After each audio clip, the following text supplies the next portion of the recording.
everyone. Welcome to Life Mastery TV, your source for inspiration, empowerment, and fulfillment. My name is David McLeod. I am your Life Mastery coach and author of the delightful little book, A Life to Die For, which I would love for you to pick a copy up over in Amazon. That's A Life to Die For. It's a good book. Today, we're embarking on episode number 185, and this one we're calling Keto Done Right. Now, there's no doubt you've probably heard about one of the most popular diet things that's going on these days. It's called the keto diet. And its main claim to fame is that it recommends high levels of quality fats, moderate levels of protein, and low levels of carbohydrate. This may seem a little bit counterintuitive to any of us who are used to the whole USDA pyramid of so-called good foods. And diets in general seem to come and go like fads. So what is it about this one that is attracting so much attention? And that's what we're going to talk about today. It seems to be more popular than many of its predecessors. Some say it really works well. Some people have, different opinions. Well, today we're going to kind of unravel some of that. And I have invited along a health transformation coach and nutrition and lifestyle coach who has been investigating and researched the keto diet for a few years now. So she's going to help us to unravel all this mystery, and she's been on this show before. So I'm delighted to welcome back my good friend and my colleague, Jacqueline Walburn. Oh my God, I'm saying that wrong. Jacquie Walburn. Sorry about that. Jacquie, welcome back. Come on. Let me see your beautiful face on the camera. Oh, I know she's here. I am. Here I come. A little slow this time. Yeah, that's all right. So, welcome back. It's been, I think it's been over a year now since you and I did an episode before. And the last time, I can't remember what the title was of our last topic, but it was also along the lines of taking good care of ourselves through nutrition and stuff like that. And this time we're talking about something a little bit more specific. So welcome back. Oh, thank you so much for having me. I'm so honored to be a guest again on your show. And we had so much fun last time. So I'm looking forward to this. Right. And yes, I think the last one we did, we were talking about, because your audience is specific towards enlightenment as far as increasing their consciousness. And I was explaining how if you don't have your physical purposes in place and you are healthy, it's a distraction to all of your other life purposes, and that it keeps you from achieving a higher level. And I found that to be very true for myself. I had, it was like, I wanted to expand my consciousness. I wanted to, connect to the collective and everything else. But it's like in the background, it's like, but I'm sick. And so I just could not move forward until I addressed that physical part.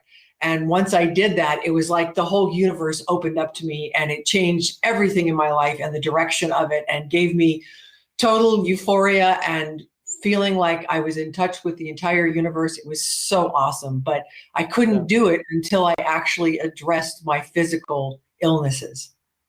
Well, now that's interesting that you bring that up, because I know in your bio, you talk about having to deal with something like 15 different conditions, I think you said.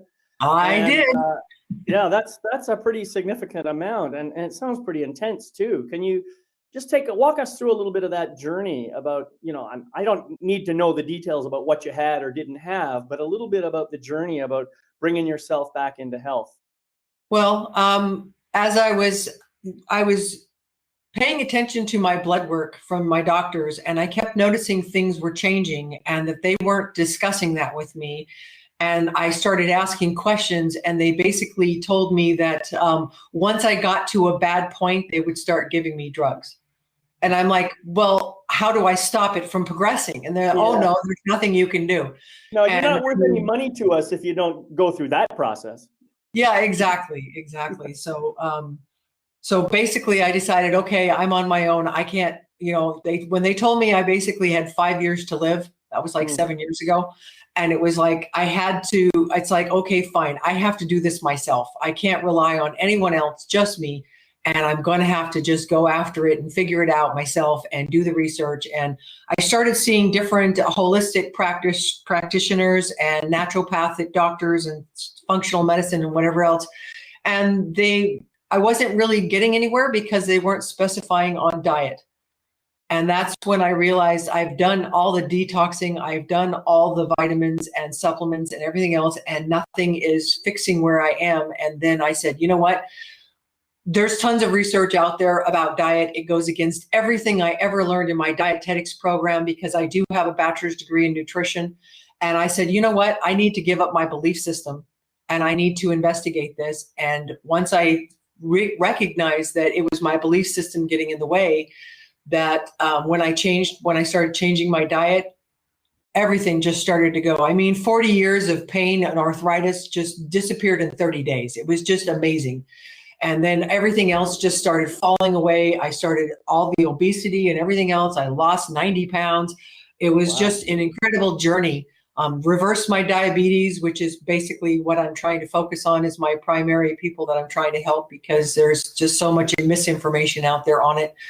And again, using the ketogenic diet to do that is what Harvard Diabetes Center is doing to reverse people of diabetes. So that's why I figured people may not be able to go to the clinic, so I'll help them where I am.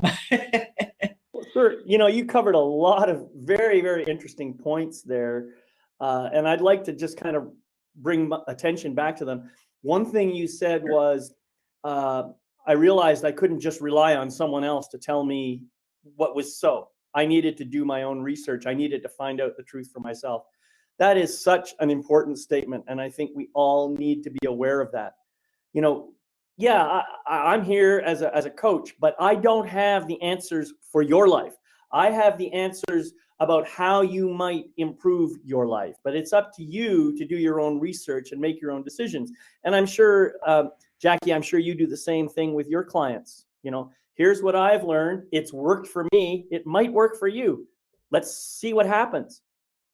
Well, But actually, I mean, right. We all have a responsibility to dig in, learn the truth for ourselves, and then apply that truth in our own lives so that we can be healthy and live the kind of lives we want. Absolutely. But I actually customize every one of my clients' work as far as what I'm doing with them, because once I see their blood work and see that whatever other lab tests that they've run, and I offer some lab tests that are outside the box, like organic acid tests and things like that, and food sensitivity tests. But I customize to each person. So if you're showing problems with your liver, I'm going to give you foods and supplements that are going to support your liver. If you're showing thyroid problems on your blood work, then I'm going to recommend the foods and the supplements that are going to help support your thyroid. So it's not just diet. I'm doing a lot of other botanicals, as well as specific target foods to make sure that the program is giving, because my belief and what I've seen from other practitioners is that if you give the body everything it needs, then you'll get out of your own way and your body will heal itself. Exactly. So that's the whole point, is you have to get out of your own way, challenge your belief systems, give your body what it needs, because the number one reason for most chronic conditions are toxins and nutritional deficiencies. So if you get rid of the toxins and you get the nutrients that your body needs, both macro and micro, as far as vitamins, minerals, etc., your body will start the whole process all by itself. Yeah, it's just a question of doing. Yeah, another aspect of this awareness piece that I think is so important. So many of us, and I know I was guilty of this for a long time, we will just listen to what, the most popular, the loudest, the one that gets the most voice out there in the ocean kind of noise in the mainstream. That's the guy we're going to listen to. We're going to listen to Dr. Phil, or we're going to listen to Deepak Chopra, or we're going to listen to Oprah Winfrey, or we're going to listen to these other people. I mean, they have figured out how to make a lot of money doing what they do. And frankly, I don't think they give one little hoot about me personally. As long as I'm giving them money to get their information, that's what they're interested in. And we have to be careful about this. So people have to be discerning in what they learn from these various different sources. I'm not saying that they're giving out bad information. I'm just simply saying that you still have to check in with your heart and soul and make sure that it's right for you and your body as well. So I haven't been focusing as much attention on the physical side of it as perhaps I should. And so that's why I'm glad to have you here as a kind of an expert in nutrition and diet and all those pieces. So let's dive into this whole keto thing. Why is it so popular, and where did it come from anyway? Well, the original, they found in research back decades ago that people who had seizures, if you changed them over to a keto type diet, that it would actually stop their seizures or decrease them to a point where they were manageable without the drugs and such. That's where it started. And then they also recognized at that point that in those studies of those people, that all their other blood markers and they lost large amounts of weight doing it. And so they started putting the pieces of the puzzle together to discover that there is lots of other things in the way. This could be used for other things, because you would think intuitively, I mean, it's very counterintuitive to think that, oh, I have high cholesterol and I'm going to go on a high fat diet and that's going to decrease my cholesterol. That seems very counterintuitive. Or, oh, I'm going to eat fat to get thin, a book. Or Fat for Fuel, another book. No Grain, No Pain, another book. All these different researches that have come back out where they've reinvestigated their original studies on the ketogenic diet that was used as nutrition therapy for people who had seizures. And then they found that it did all these other things in their blood markers when they re-examined the work they did. And so all of a sudden it was like, wow, this is what people need to lose weight, to get their inflammation down, to do better with their hormones and regulation, and all these other different things can be fixed by doing a ketogenic diet. But again, the ketogenic diet has evolved, because the original, what people think of as a ketogenic diet is total misinformation to a point. As far as again, the reason for this discussion is there's a right way and a wrong way to do it. And I call it dirty keto and clean green keto are the two differences. And I've had many people clients come to me and tell me that they've already tried a ketogenic diet. And I'm like, oh, really? Well, tell me about that. And then they tell me, oh, yeah, I was eating huge amounts of bacon and sausages and hot dogs and processed meats and luncheon meats and all this other stuff. And I'm like, well, that sounds like crap to me. And I'm like, that's junk. It is. That's junk food. That's not going to help you. And then I'm like, and how many servings of vegetables a day were you doing? Oh, is that part of the ketogenic diet? It's like, well, where are you going to get all your vitamins and minerals and everything else from? And where are you going to get your fiber from that's going to help that's going to clean out your system? And they're like, oh, do I need that? It's like, yeah. Well, how can I eat vegetables if I can't have carbs? I'm like, because there's plenty. There's plenty of low carb vegetables and such that you can do huge amounts of with unlimited amounts and still be low carb and still be able to get all your nutrients and everything else. There is no way to actually get all of your nutrients, because our food supply is so depleted of our minerals and such that you really need to add other things. But it's a good start. At least it'll get you the fiber. It'll get you some more natural occurring vitamins, minerals, etc., and give you, what you need to get going. But that's where the difference between the dirty and the clean comes in. Hi, Jacquie. Just wanted to let you know I made it to Florida. Beautiful 73. Sorry. My condo is wonderful. I'm exhausted. Right now, I want to Okay, there we go. I got it off. I'm sorry.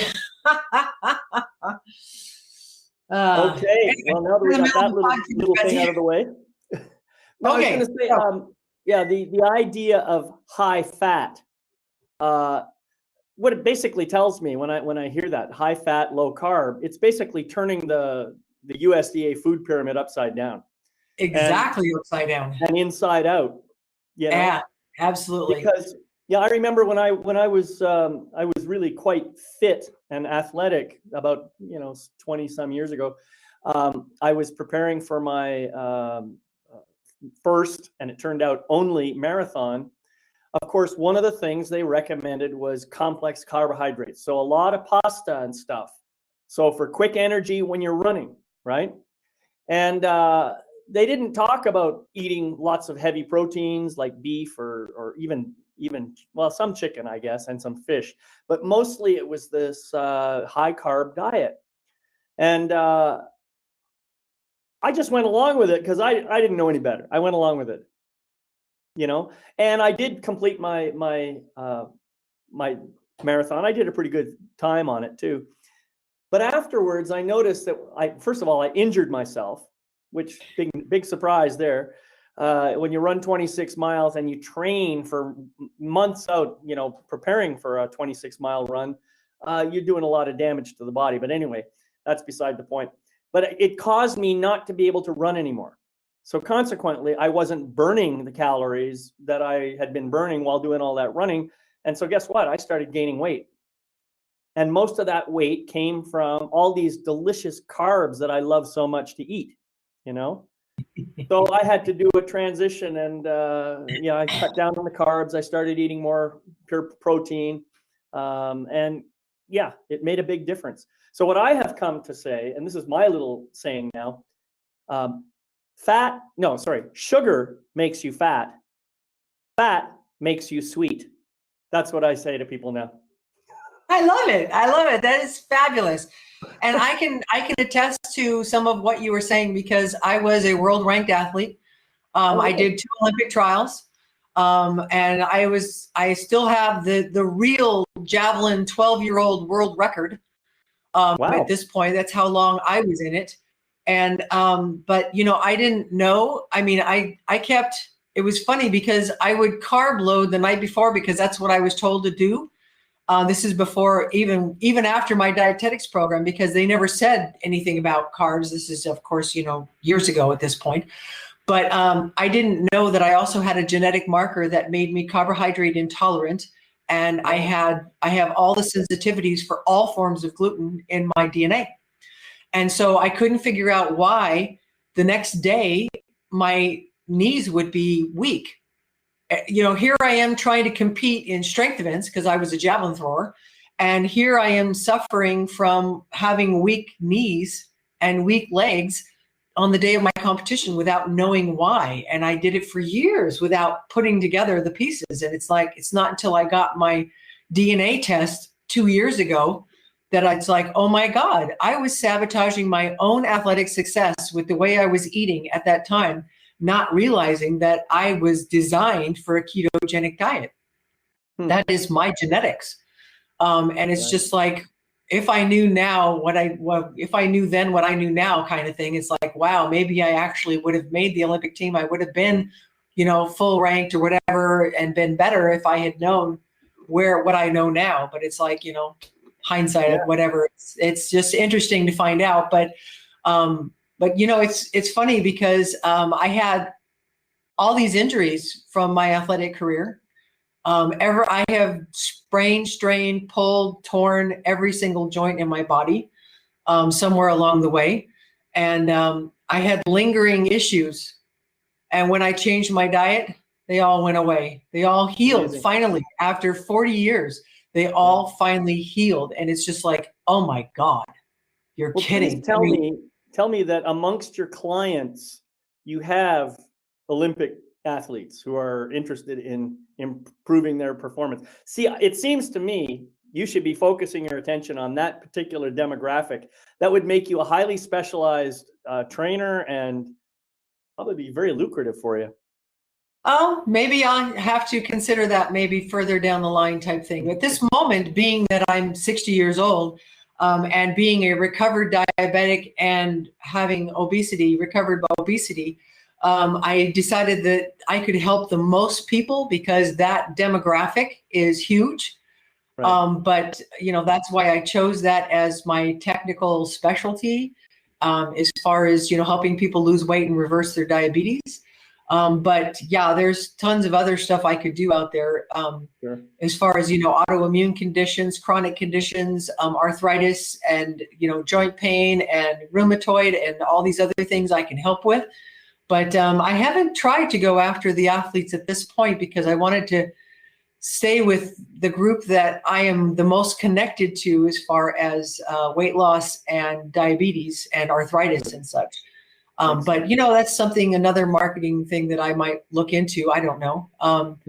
I'm working with a group that specializes in doing DNA testing for athletes to find their perfect supplement regimen. And I'm working with them at the moment, just helping them design it or whatever. But I'm not actually in the trenches doing that at this moment. But that's an interesting idea. So I may be able to help other athletes do better. Because again, though, with even with you, if you had been doing a ketogenic type diet and had become fat adapted, when you ran out of blood sugar and stored sugar, glycogen in your body at about the probably 16th or 17th mile, and your body shifted into protein digestion to keep your blood sugar going.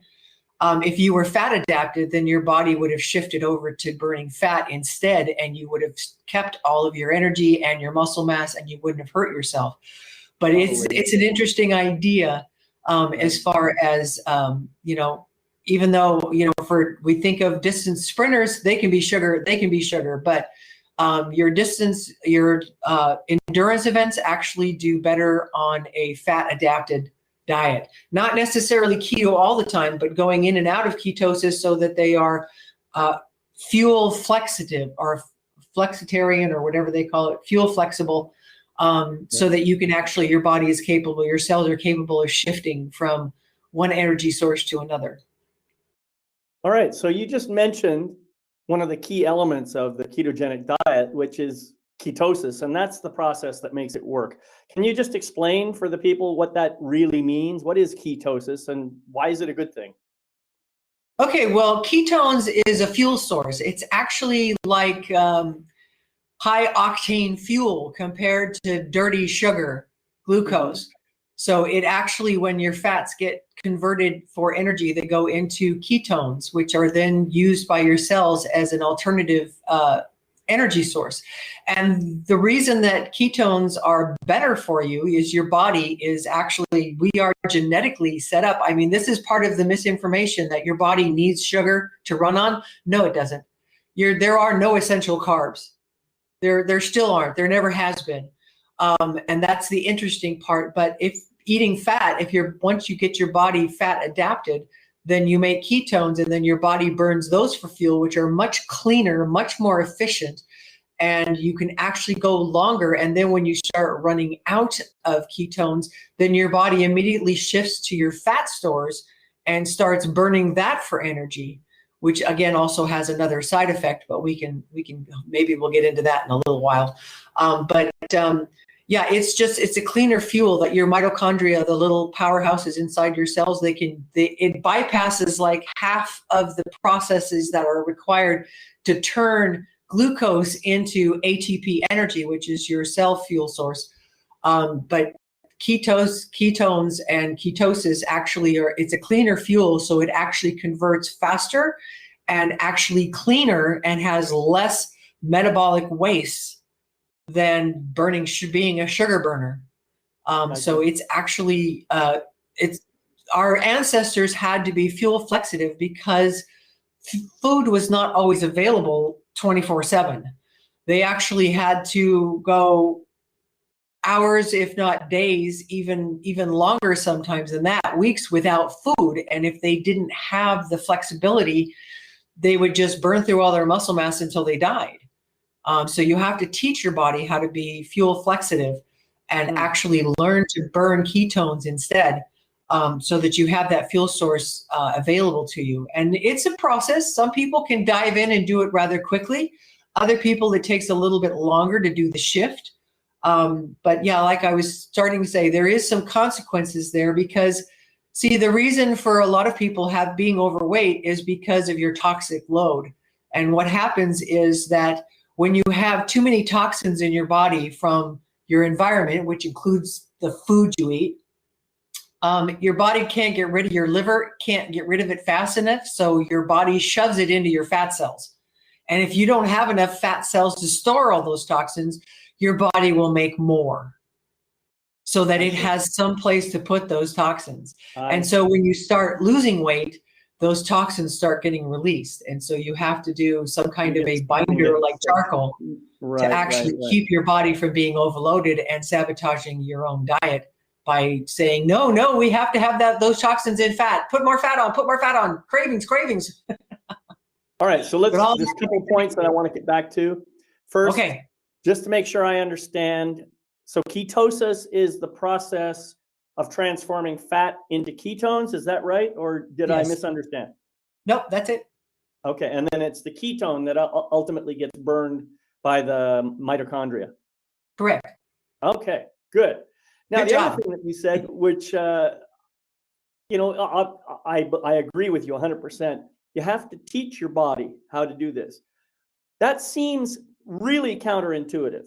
My guess is my body already knows really what to do and how to do it. But because of the fact that I have been feeding myself all this crap and junk food over the course of my lifetime, it has learned some bad habits that I have to teach it to unlearn. So that's what you really mean by that. I think if we all lived in a clean society and, we didn't have all these, mass marketing people trying to sell us stuff that we don't really need, then our bodies would already know how to do this. We wouldn't have to be teaching it. But what you really mean is we have to unlearn bad habits and then teach new ones. And it can be a process. Absolutely.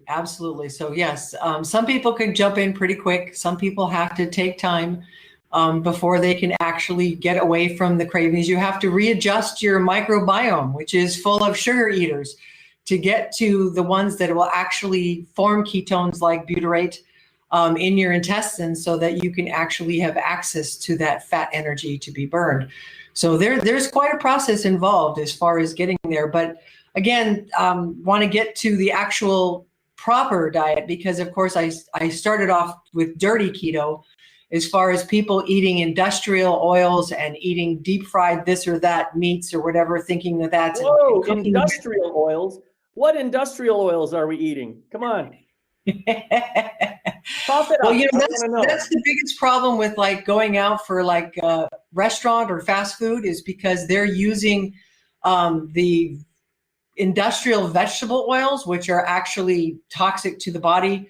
They're using cottonseed oil, peanut oil that's high in mold. They're using all sorts of different types of industrial oils. The good fats that you want to be consuming are going to be things like olive oil, avocado oil. Those are your best. Coconut oil, MCT oil. Those are your best fats, along with fatty foods that you're looking at like olives and avocados. Nuts and seeds are going to be, as far as raw, fresh type nuts and seeds, eating almonds and sunflower seeds and pecans and all those kinds of different tree nuts and seeds are very good fats. But if you try to get the fats, the industrial processed stuff from those nuts, they have used the processing of making those oils has contaminated the oils so they're not very good anymore. They're pretty much toxic, rancid, causing all sorts of problems. And so, yeah, they're an issue. And something else that needs to be mentioned here too, I think, is that the problem is if you eat fats and carbs at the same time, which is basically a cookie. Mm-hmm. You're getting fats and bad fats and carbs together. That is what causes the weight gain because your body will take the sugar part of it and burn it, but you're eating more than your body needs. So what is it going to do with the fats? It's going to store it as fat, which is why so many processed foods as far as baked good and such are a problem. But there's also the issue of, like for myself, I ended up being genetically gluten sensitive. So I started off by eliminating all forms of wheat, rye, barley, which are the main sources of gluten. And then I discovered that, I only went so far. I had to go further. My DNA test said that I had all forms of gluten, which includes oats, rice, corn, and white potatoes. Also, there are over 100 different types of gluten. So having yourself on a low-carb, gluten-free diet is actually more difficult than most people realize, because you have to get rid of. But most of those things are high in carb anyway. So if you go on a proper keto diet, then you're going to be eliminating all the grains, all the gluten, all the grains anyway, for most part. But again, they sneak into stuff because they put sugar in pasta sauce and ketchup, and they put gluten in cheap meat. It's called meat glue. So if you're buying hamburgers at In-N-Out or not, well, I shouldn't say any names, but a fast food place, there's a high probability that there's going to be meat glue in that. And if you're not buying organic grass-fed meats, they're going to be sticking stuff together. Your processed meats, they're actually making it all stick together by putting gluten in it. So it's called meat glue.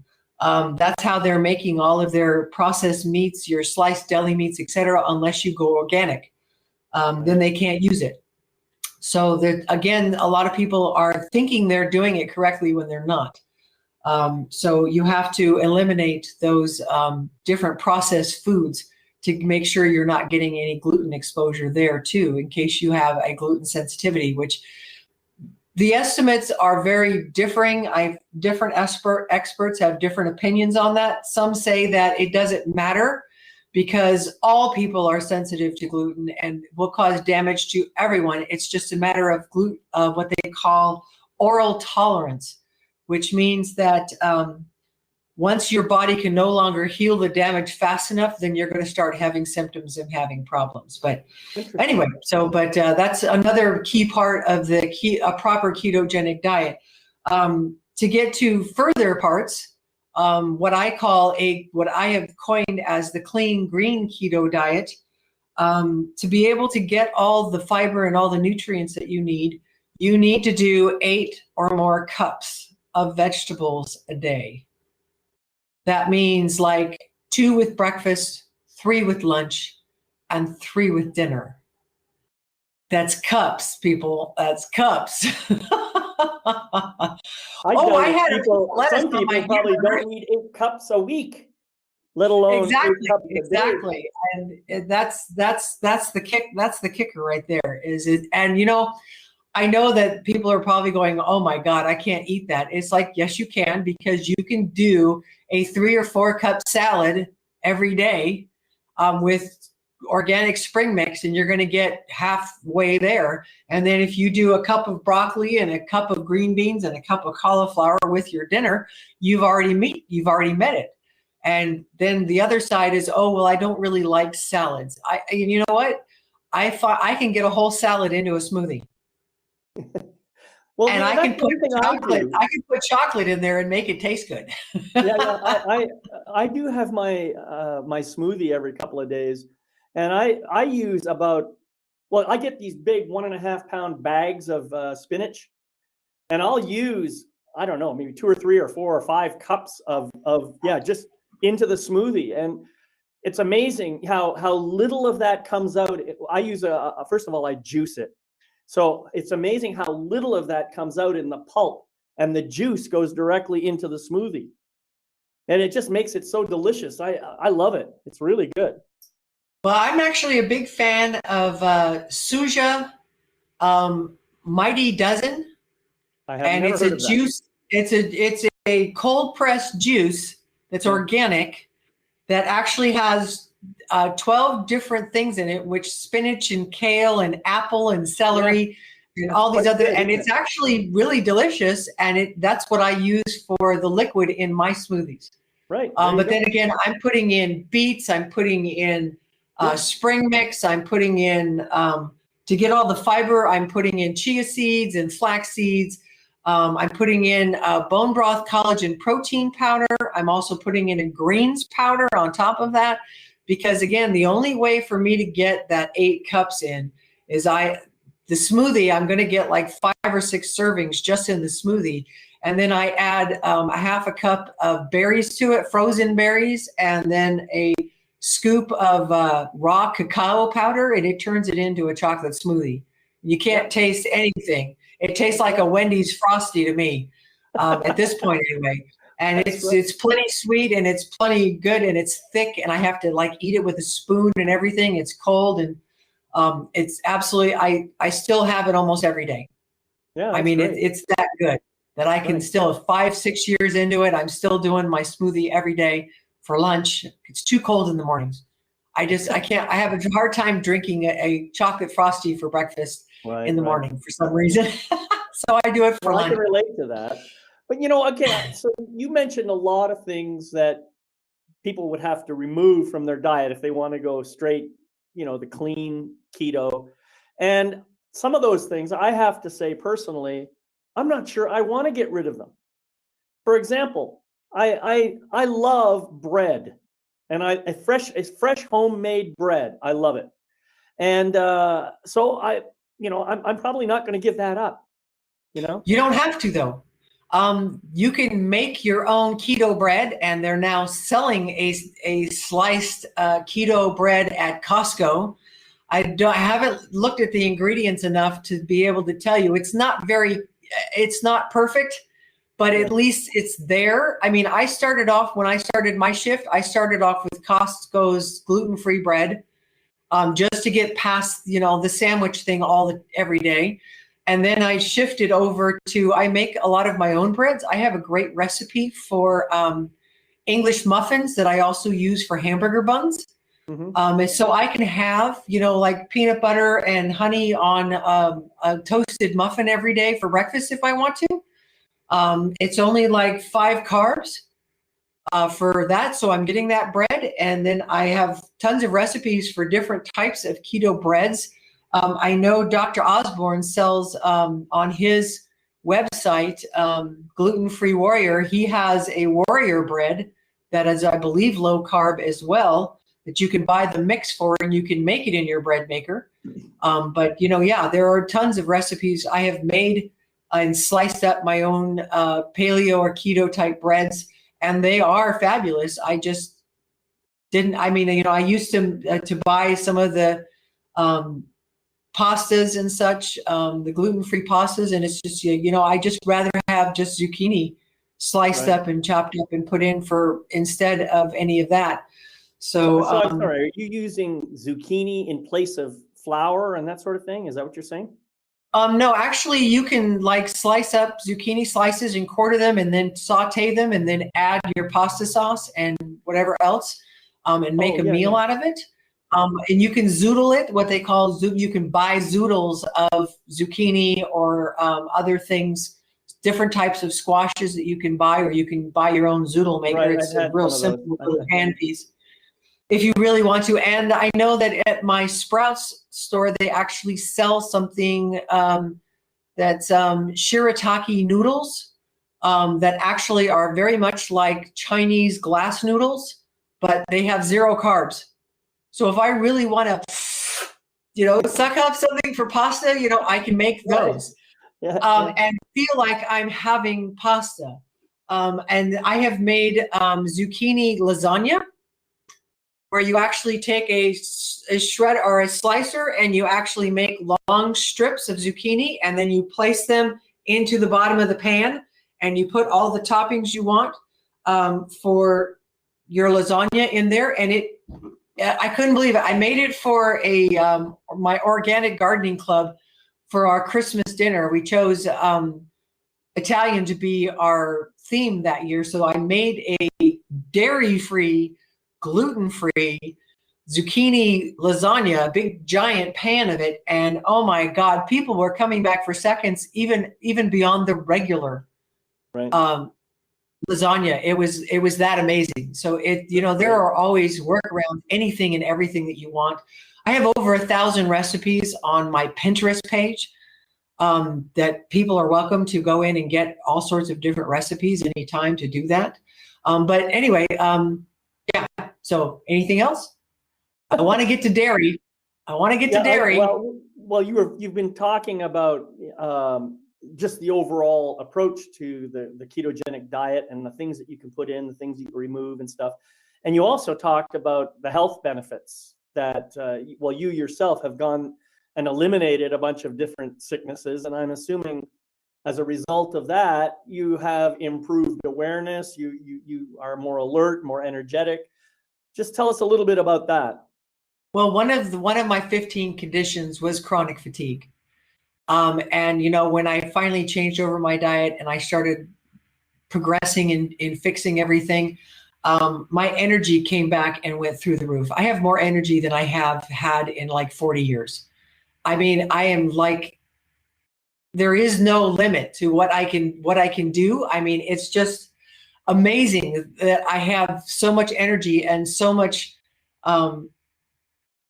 gratitude for everything going on in my life now, that it is just amazing. But yeah, at this moment in time, I pretty much have 100% success rate with my clients as well, as far as everything but the main thing, again, something that we need to talk about here is, to do this, you have to have a why, because otherwise you're not going to stick to it. And, I have clients who call me and say, I have a total craving for sugar. What do I do? What do I do? And I'm like, I want you to take a tablespoon of coconut oil and I want you to go for a walk.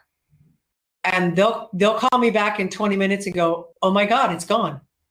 And it's like, Yeah.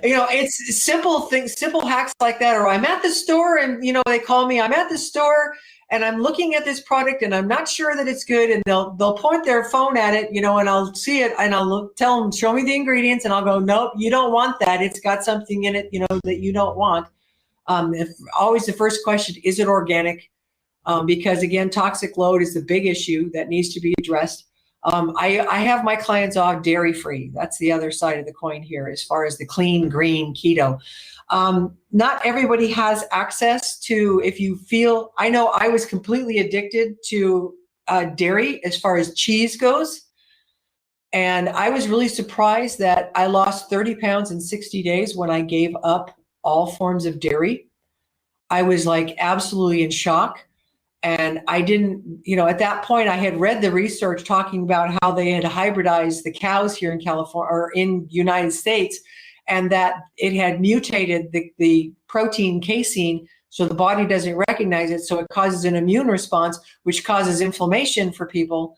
Even if you're not having digestive stress, it's causing inflammation to travel everywhere in your body. Plus, it also attacks your thyroid because it has a similar, what they call molecular mimicry to your thyroid. So dairy is a big issue, especially for people who have thyroid, because I had hypothyroidism as well. But anyway, but the only dairy that, if people are really set on continuing dairy, I tell them you have to get organic. And if you can get raw, it's even better, because your body will recognize it genetically what that is, and will, if you have the ancestry for it, will recognize what it is and accept it, and it won't cause any problems in your body. Otherwise, I have found success myself using DAIA, D-A-I-Y-A, vegan cheese. Not all vegan cheese are created equal. Some of them actually, it'll say vegan, but it'll say casein as one of the ingredients. Is like casein is not organic, nor is it vegan. So I'm not sure how they're getting away with that. When you say casein, you mean that it's a protein, right? C-A-S-E-I-N-E, is that right? Yes. Okay. Yes. So again, I was actually doing whey protein at one point, which is again high in casein. And it was like, that was the final kicker. I went dairy free and nothing was happening. And then I realized I was doing whey protein, which is based on milk. And when I changed over to bone broth collagen protein powder, that's when all the weight just like fell off.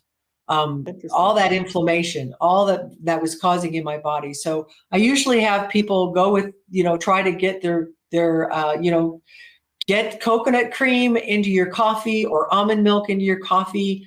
If that's what you're, because I have clients who are doing half and half and cream and all sorts of things in their coffee. And I'm like, you need to change over to something else. Let's do the day of cheese for a little while. You can reintroduce cheese after about 30 days to see. And every one of them is like, oh my God, I had some cheese today and I'm miserable. It's like, you don't know how bad you don't remember what it feels like to feel good until you do. And then when you feel bad again, when you try to reintroduce, then all of a sudden it's like, my body was dealing with this for decades and I didn't even realize it. It's like, wow. Because, you don't even know that, I'm constipated, and then you change your diet and you start flowing, and then you eat a slice of pizza and you don't go for 3 days. And it's like, now you know what was causing it to begin with. So it's interesting. So you're not talking about just a few changes here and there. You're talking about a lifestyle change. It is a lifestyle, not a diet. That's what I keep trying to tell people. And again, you have to have a very strong why. You have to be that I want to be healthy. I want to be able to do the things I want to do. I want to live into old age being active and not crippled and debilitated, say that right. And, you have to have a strong enough why. I want to play with my grandkids, my great grandkids. I want to see them walk down the aisle. I want to be there. You have to have, for me, it was like, I don't want to die. I can look at, sure, I crave, I have my inner Tasmanian devil for sugar. And I know that when I look at a cake, that I can see my little Tasmanian devil going, and eating the whole thing in one sitting, which I have done in the past when I have tried. And now it's like, you know what? I feel so good that 5 minutes is not worth it for me at all. And I have not cheated on my diet in any way, shape, or form for over 5 or 6 years now. And I am rotating keto now at this point because they say it's not. Doing what? You're rotating? Is that what you said? Yeah. You have the proper way to, once you achieve all your goals with keto, then you start reintroducing carbs a couple days a week, just to keep your body to keep it flexible. So I want to be able to be flexible. And they say that keto isn't sustainable. I'm not sure I agree with that, but just because that's what the research says, I'm totally research based. It's not my opinion. I do maybe a sweet potato once a week, just to give me to give me a little bit of carbs to come in so that I can go in and out, because otherwise your body adjusts over a period of time. It gets used to things. It's like the calories in, calories out thing has been totally debunked, because you reduce your calories and exercise more, you flatten out your metabolism and your body adjusts if you do it for any length of time. After about a month, that's why you stop losing weight and you start, maybe even gaining weight, because your metabolism is totally crashed. So the idea is that you don't want to do anything consistently, completely for any length of time, because your body needs variety. Your body needs to fluctuate. Our ancestors would eat berries and fruit when they were in season, and they would put on weight, and then they would lose weight during the winter seasons when they lost those food sources. They would go back and forth during their evolutionary process and our genetics and ancestry, et cetera. So you have to address that.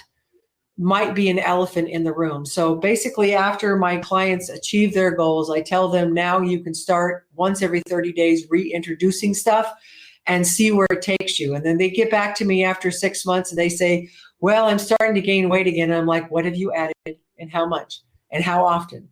And, oh, well, I started, eating rice every day. And it's like, well, okay, your body's obviously not liking that. So take it back off and go with cauliflower rice and see if your body, and then they call me back in 3 months. Yeah, I dropped all the weight again. It was the rice. Okay, great. And, it's a journey, and it's a continually evolving and learning journey along the way. And, once you achieve your goals, then you want to actually start going, okay, what can I bring back in, maybe that would be okay. I don't recommend bringing back in gluten. I don't recommend bringing back in cheese. Those are the non-negotiables as far as I'm concerned. And most practitioners out there will tell you that those are the non-negotiables for anybody who has any kind of chronic conditions or autoimmunity. But there are other things. Okay, let's try adding back in, again, a little bit of carbs. Let's start maybe adding in a little bit of oats and see how your body deals with that. It all depends on the person. So it's a journey. So I know for myself, I tried adding back in corn at one point to see if organic corn was going to be okay with me, and it tore my gut apart. I mean, I went back to my my practitioner, and who does blood microscopy, and she looked at my blood and said, "Oh my God, what have you done?" It was like, "You have leaky gut everywhere. What have you?" And I said, "Well, you told me I could add in carbs, so I added in, organic corn." And she goes, "Are you nuts? You know better." Interesting. I think that virtually all corn now is GMO, even the so-called organic stuff. Well, it's not just the GMO part of it. It's what they're spraying it with, and what they've genetically modified. I think we talked about this before too, but they genetically modified it to turn it into a pesticide factory. So then that genetics gets picked up by your own microbiome, and then your microbiome starts producing that pesticide. And so that's the problem. And we can relate that to today's problems. But anyway, well, it's no wonder then, with all that stuff going on, it's no wonder that we all have some kind of disease, in our body. And we're constantly fighting. I mean, we got air quality to think about. We got water quality to think about. We've got just, the stress of life to think about. All of these things are contributing. And if we have a lousy diet on top of that, well, we're just not we're not giving ourselves the opportunity to achieve success. Perfectly said. There you go. That's the thing. So, I mean, even when I get to a point where everything's going great, it's like, okay, what else can I do? It's like, okay, I'm going to change out all my cleaning products and go natural so I'm not exposing myself to those toxins. Woo, that was fun. Okay, what else can I do? Okay, I got a water filter. Okay, so a real good one. Okay, so now I'm taking the toxins and all the heavy metals and everything else and all the viruses and everything else that are in our water supply out. So that's, okay, there's another thing I can do. Right. Excuse me. And, it's just like I'm constantly looking at, and, I'll share, I don't care about personal stuff myself. I started having some issues and I didn't know what it was causing from. And all sorts of stuff started coming back for me.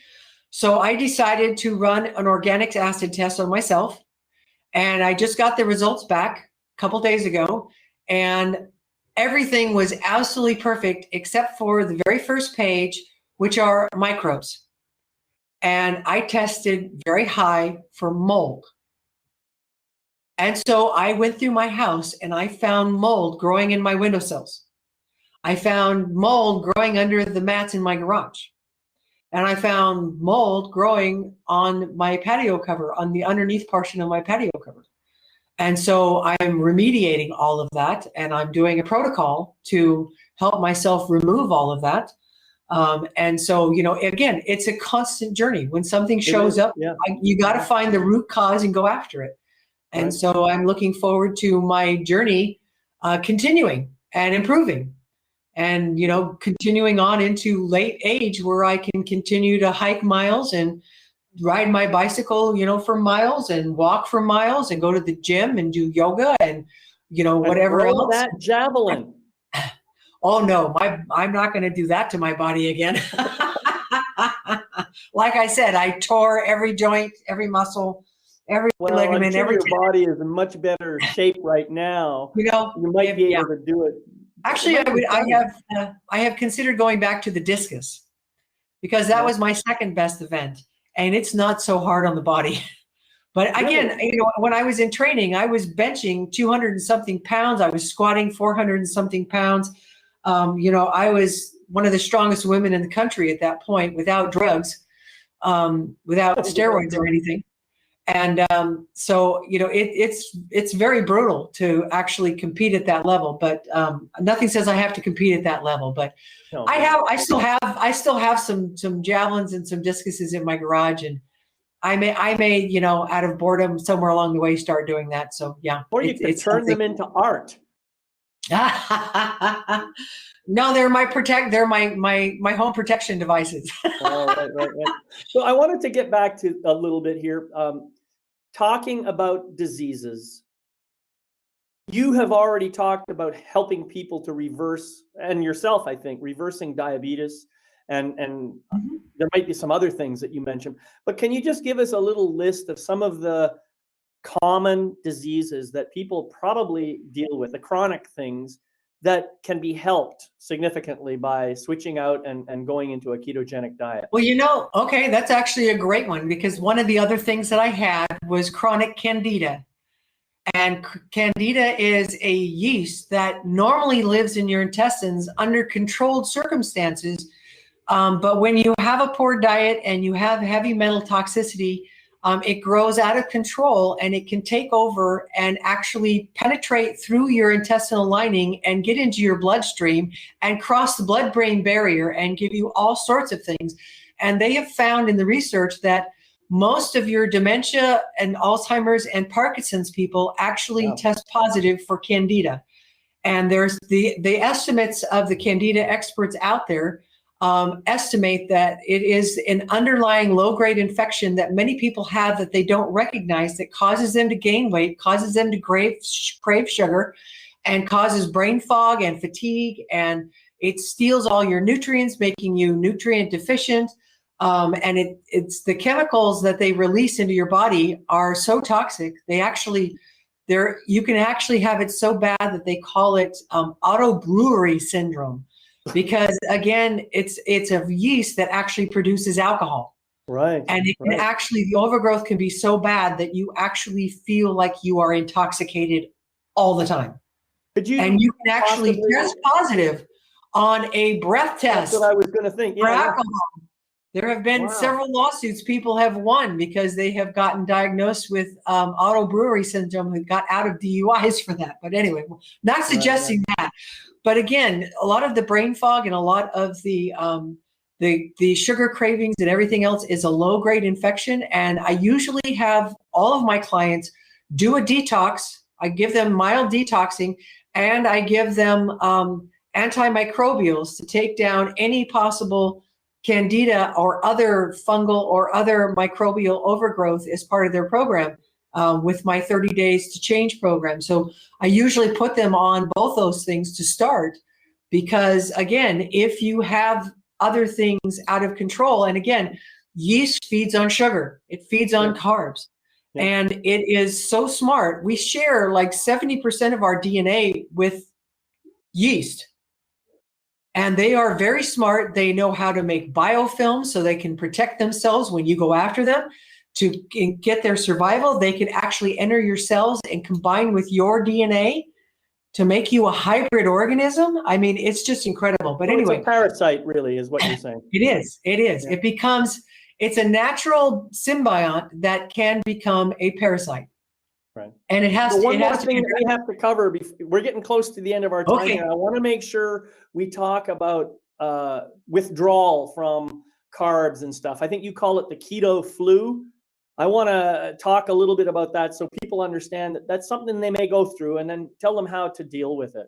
Okay, real quick. Yes, it is. But it's kind of a farce to the point of view that there are the things that cause it is, one, the toxins that are being released. Two, the sugar, the die-off of your sugar-loving bacteria. And basically the way that you mitigate that is, again, by doing a binder. So like charcoal. Real simple, activated coconut charcoal is one of the best things out there. And also when you change your diet, one of the things that happens with that is you become mineral deficient. And so you actually have to add in sea salt or pink salt into like everything you drink to be able to replace all of the minerals that are being lost in your urine when you go off of and your inflammation starts to go. So those are the things that cause it. And those are the things that can fix it. That's great. Yeah, pretty simple, pretty simple. It's all part of my program to make sure people don't have those problems.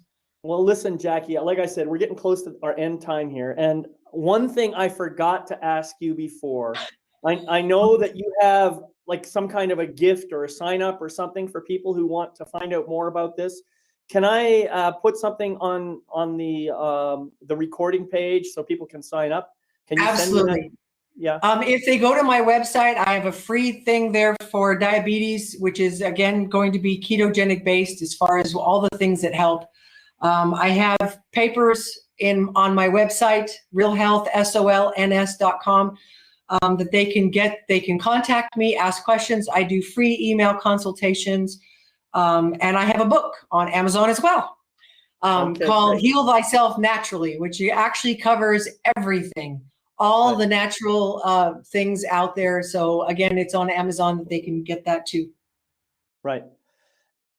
Awesome. So we've covered so much stuff today. I want to just thank you so much for being here.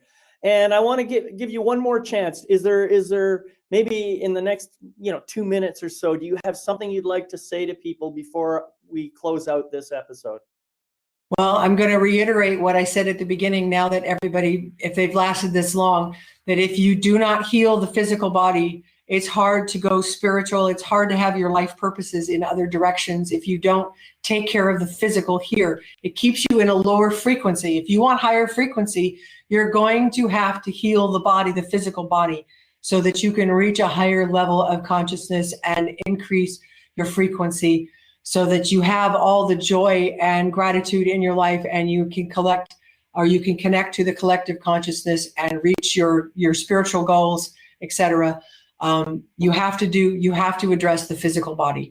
I have met so many people who tell me that they're spiritual people, and I'm like, are you worried about your health? Well, yes. Well, then you're not fully capable of, if you're worried. If your subconscious is constantly running in the background, trying to keep, I'm sick, I have to deal with this, I'm overweight, I'm obese, I have chronic conditions, my body's not doing well, I'm falling apart, I'm getting sick, I'm on medications, you're not moving forward. You're not addressing your life issues. You're not addressing your health issues, your health purpose. This is the only way to do it. Get off all you can get off all. I've gotten clients off of 15 different medications just by changing their diet and doing all the stuff that I'm doing. And it's just amazing. And it can be done. And then you can move forward. Sounds great. Well, thank you so much, Jacquie, for being here. It's been a pleasure, as always, sharing space with you. And I want to thank all of you folks for watching this. And I'd like to remind you that you can catch recordings of this and every other show on my website at lifemasterytv.com, life-mastery-tv.com. I truly hope you enjoyed this presentation. In a couple hours, you're probably going to get an email from the Learn It Live platform asking you to submit a review. Please do that. Give us a review, preferably 4 or 5 stars, some from your heart, though, whatever is true for you, so that we can continue to spread the word and get more people to come and watch these shows. And finally, I'd like to remind everybody about my Life Mastery mantra. I'd just like to remind you of this. When you take into account all of the physical things that we've talked today, let's remember to stay in our hearts as well. So the Life Mastery mantra goes like this: I gratefully forgive the imperfect being I have been in the past. I gratefully accept the magnificent being I am right now. I gratefully welcome the evolved being I am becoming in each new moment. So until we meet again, my name is David McLeod. I am your Life Mastery Coach. And I'll see you next time. Wishing you love, light, and blessings on your journey. We'll see you next time on Life Mastery TV. Bye-bye.